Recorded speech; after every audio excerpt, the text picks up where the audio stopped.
Assalamualaikum warahmatullahi wabarakatuh. Halo semuanya. Pada kesempatan kali ini kita akan belajar mengenai sosiologi. Nah, dalam pelajaran sosiologi ini kita akan bahas apa itu stratifikasi sosial.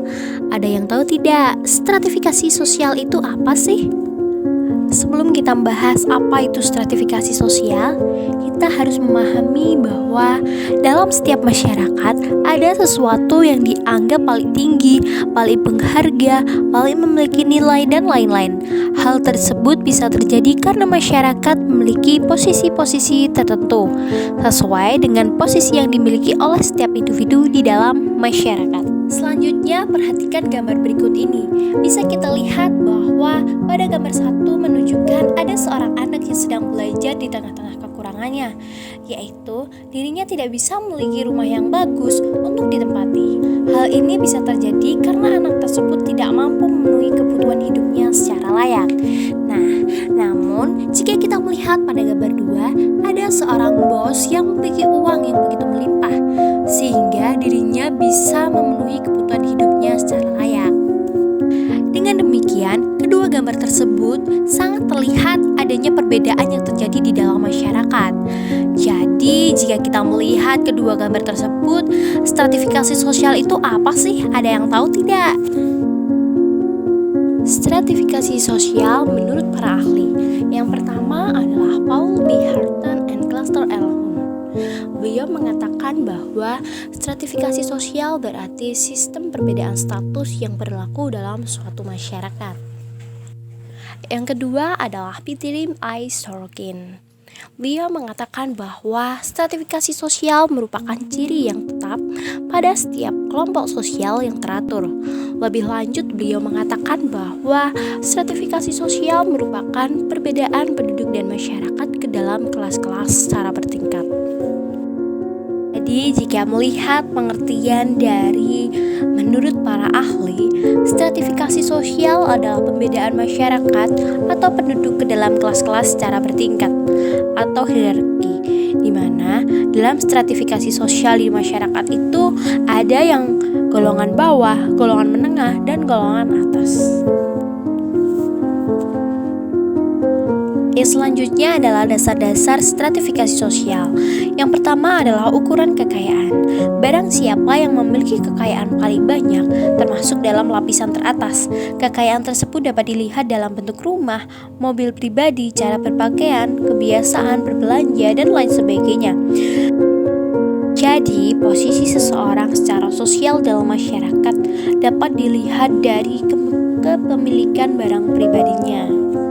Hal ini bisa kita lihat contoh gambar yang ada di PPT tersebut, yaitu kita bisa melihat artis Raffi Ahmad yang memiliki sumber kekayaan yang begitu melimpah, yaitu mobil, rumah besar gitu. Jadi Raffi Ahmad itu menempati stratifikasi sosial paling tinggi, yaitu karena ukuran kekayaan yang dimiliki oleh Raffi Ahmad. Yang kedua adalah ukuran kekuasaan. Barang siapa yang memiliki kekuasaan atau yang mempunyai wewenang teratas, maka akan menempatkan lapisan atas. Hal ini dapat dicontohkan dengan kehidupan para raja, di mana mereka memiliki kekuasaan yang absolut, sehingga raja dan keluarga atau keturunannya selalu berada dalam lapisan atas dalam kehidupannya. Di samping raja dapat juga diambil contoh para kepala negara, meski mereka dipilih oleh rakyatnya secara demokratis, tetapi kekuasaan itu akan melekat secara otomatis pada diri para pemimpin negara. Yang ketiga adalah ukuran ilmu pengetahuan. Ilmu pengetahuan sebagai ukuran dipakai oleh masyarakat yang menghargai ilmu pengetahuan. Namun, terkadang ukuran tersebut menyebabkan terjadi hal-hal yang negatif, karena yang dijadikan ukuran bukan ilmu pengetahuannya, melainkan gelar kesarjanaannya. Dampaknya adalah segala macam cara akan ditempuh untuk mengejar gelar tersebut, walau dengan cara-cara yang tidak benar. Selanjutnya adalah sifat-sifat stratifikasi sosial. Yang pertama adalah sifat tertutup.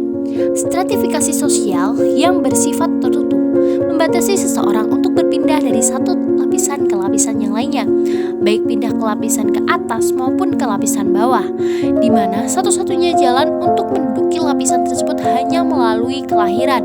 Contohnya, pada masyarakat yang menganut sistem kasta dan masyarakat yang menggunakan ciri-ciri fisik sebagai ukuran lapisan seseorang individu, sehingga individu tersebut dapat berpindah dari lapisan satu dengan lapisan yang lainnya. Yang kedua adalah sifat terbuka. Dalam sistem pelapisan terbuka, setiap anggota masyarakat memiliki kesempatan untuk menduduki lapisan yang paling atas, sehingga setiap individu termotivasi untuk mencapai keinginannya sesuai dengan kemampuan dirinya. Dengan demikian, kompetisi akan terjadi dan pembangunan lebih cepat berjalan. Yang ketiga adalah bersifat campuran. Dalam sistem ini, kita akan menjumpai masyarakat yang menggunakan sistem tertutup terhadap hal-hal tersebut, sementara pada hal yang lain menggunakan sistem terbuka. Contohnya, pada masyarakat Bali yang masuk menganut sistem kasta dalam kehidupan sosial budayanya, namun dalam kehidupan bidang ekonomi siapa saja boleh berkompetensi. Artinya, di sini terjadi keterbukaan dalam bidang ekonomi tanpa memandang seseorang berasal dari kasta apa ia berasal. Dengan demikian, stratifikasi sosial yang sudah dijelaskan di atas, kita bisa melihat bahwa pada dasarnya setiap individu dalam masyarakat itu memiliki kedudukan ataupun status sosial yang berbeda, di mana perbedaan status sosial ini yang menjadikan masyarakat menempati individu ke dalam kelas sosial tertentu sesuai vertikal atau sesuai dasar dan sifat dari stratifikasi sosial yang ada.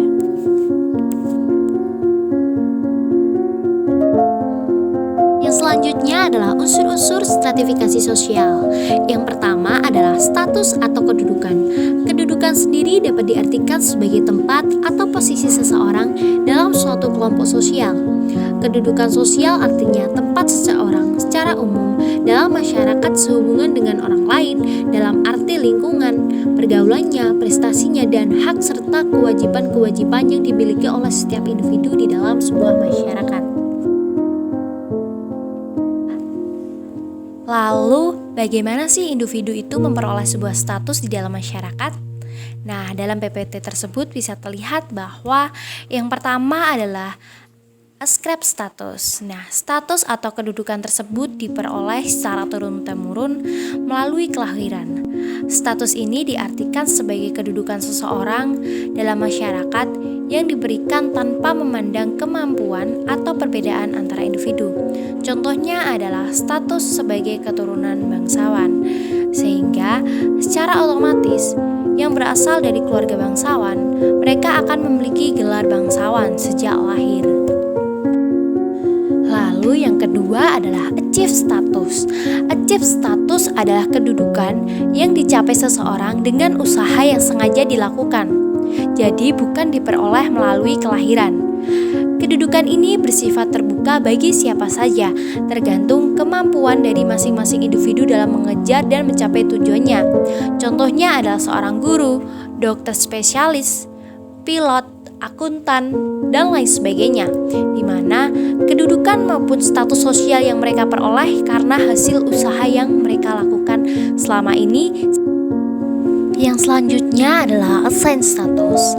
Assign status adalah sebuah kedudukan maupun status yang diperoleh melalui penghargaan atau pemberian dari pihak lain atau jasa-jasa tertentu. Nah, hal ini bisa kita lihat dalam perjuangan Ki Hajar Dewantara.